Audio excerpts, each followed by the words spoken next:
Welcome back to the channel, everybody. It's one of the best times of the year for gaming. E3 is just a few short days away, so we're going to talk about some of the leaks, some of our predictions, and some of the things that we would like to see from upcoming E3. You got tons of previews for games. You got Assassin's Creed and Fallout. You got some leaks, including some Fortnite and some remaster stuff. Let's go ahead and talk about some of the things we're seeing so far. Ever since Christmas time, my go-to console has been the Nintendo Switch. You know, it's a great console, it's portable, you got some good games on there, some third-party support, it's been great so far. So that's what we're going to talk about first. We're going to definitely be seeing some release dates on some Nintendo Switch stuff. Your Yoshis, Metroid Primes, your Pokemons, and I believe we'll also get a date for Super Smash Bros. I have a bold prediction that they'll probably, if it's not a holiday release, they'll do like one of those, oh, we're releasing it in 2 months sort of thing. Since, you know, it's already playable there, it's gonna be a tournament that's going on at E3, so it's somewhat ready. Now, one of the trailers that did come out was for Pokemon Let's Go Pikachu and Let's Go Eevee. They are not the prime Pokemon games that everybody was hoping for so far. A little more related to Pokemon Go. So you're gonna be able to connect and play along with, you know, what you've done on Pokemon Go. It seems like a little fun time. You know, you go around collecting Pokemon. Looks fun, but they did say that with these two minor releases, these Pokemon Go related games, that next year, this is when the big core Pokemon game is going to be coming. And I mean, you add Pokemon on the Switch, that's just so much more revenue for the Switch. One thing I was kind of hoping for with the Fallout release before they even announced what it was maybe a Fallout 3, Fallout New Vegas remaster for the Switch. I mean, obviously they can do it. They did it with Skyrim and Doom, but what we're seeing from Fallout 76, it's a little polarizing to some. There's a lot of rumors going around whether it's online or what's going on with it. What I think it's gonna be, it could be a bit of an online thing, almost a bit like 7 Days to Die. You can play online, you can build what you want to protect you from what's out there. I feel like it's gonna go sort of in that direction. A lot of people are not really excited about an online Fallout game, which is fine. I don't think it's gonna be like this full-scale game like a Fallout 4. I don't see it being that, and I definitely hope it's not something like Fallout Shelter. Got an online feel to it, a little bit like 7 Days to Die, where you can play with friends, you can build your settlements, protect yourself, that sort of thing. With story elements, I'll be good with that. I'll be happy with that. Another thing that I'm really curious about is the online features for Nintendo Switch. When the console came out, it was not feature ready like most consoles should be in this day and age.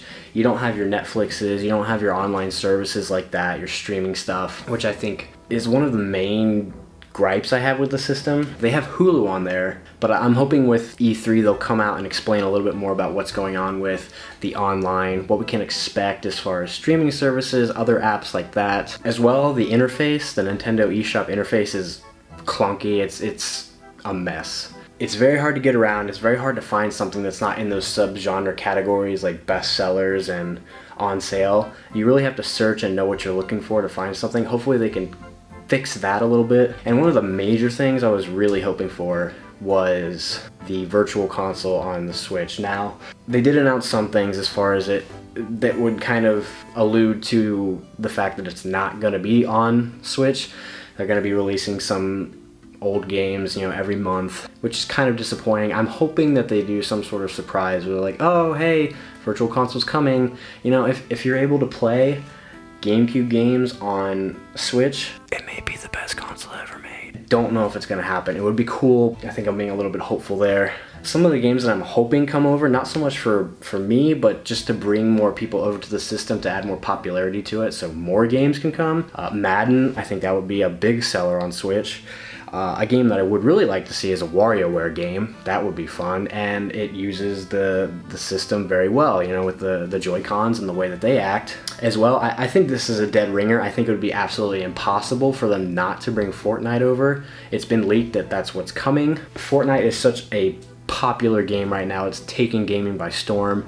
You would be stupid to not bring it to the Switch, especially for free. You're gonna get people that migrate from other systems to the Switch because you can play it portable. You can already do that on your phone, so if you could do it on your phone, there's no way you can't do it on the Switch.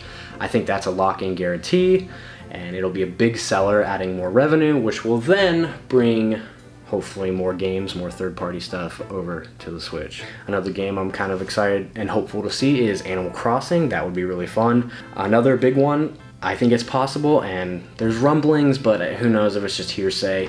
Grand Theft Auto 5, that'd be awesome. So those are some of the things for Switch. Now, we're gonna move over to PlayStation. Sony, which is the console I've played the least, the one that I don't have as much experience in. There's some definite things that are gonna be there. You know, we're probably gonna see some gameplay from Death Stranding, which is a fucking weird game, but it's one that's been shrouded in mystery and people wanna know more. I think we'll probably see a release date for that. As well, you've got Last of Us 2. I think we'll see some footage of that, maybe a release date for that as well. One that I only had heard of and a little bit of research I was doing was Ghost of Tsushima. It's like this historically accurate samurai game. It sounds fun, it looks really good, so it'd be cool to see something about that. I think we're definitely gonna see, maybe not so much, but a little bit of footage from Spider-Man, because that's something that they showed last year and should be coming around soon. I think one of the things that they will show a lot of is remasters. Obviously Spyro is coming, we do know that. But one thing I did hear rumbling about was they're going to be remastering Medieval. Now, take that with a grain of salt. That's a rumor I read on Reddit, so who knows how true it is, but that would be kind of cool. I played that on PlayStation, the original, so if they could bring that over, that would be fun. And that's all I really have for PlayStation. Like I said, I'm not really in tune with PlayStation, but you know, they do a good job. Some of the games that they put out are great. You know, you have your God of Wars that just came out. If anything, they'll announce some new IPs, maybe some new first-party games that we can get excited about. Now for some Xbox stuff, some of the stuff I'm going to talk about here is not solely Xbox, it's kind of universal, but I figured I'd throw it in here. Definitely going to see some Red Dead Redemption 2. Maybe not that much because we already have a release date and we already have information about that, but maybe we'll see some gameplay. Also, looking forward to seeing what Battlefield 5 has in store. Obviously, it's going to be set in World War II, but do we really know if it's going to be like a battle royale setting, how it's going to be done? As well, we'll probably see some Call of Duty stuff, which, fuck off. It's the same thing every year, no matter how many accelerated jumps and shit you put into it. I think we're going to see some Halo 6, actually. And then one thing that sounds kind of interesting is an Xbox streaming service. I've read some rumors about that. I assume it's almost like a Netflix thing or a Redbox thing where you pay a monthly fee, you can play whatever you want, almost like the EA Pass. You have a selection of games and you can play them. I mean, like a Netflix for games, that would be pretty awesome. It would make a lot of money. People don't have to buy the full priced games.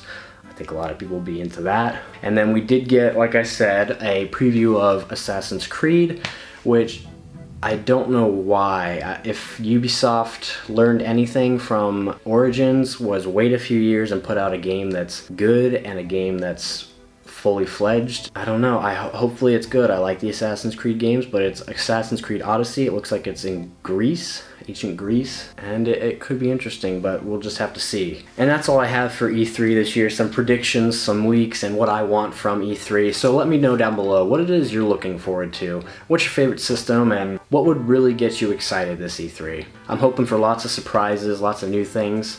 A lot of leaks came out, but you know, they're always surprising us with new stuff. Make sure to like this video down below, comment, and make sure to hit the bell because YouTube is fucking everybody over and not showing videos when they're uploaded, so hit the bell if you want to be notified when we put out a new video. Thank you guys always for watching, and I'll see you next time.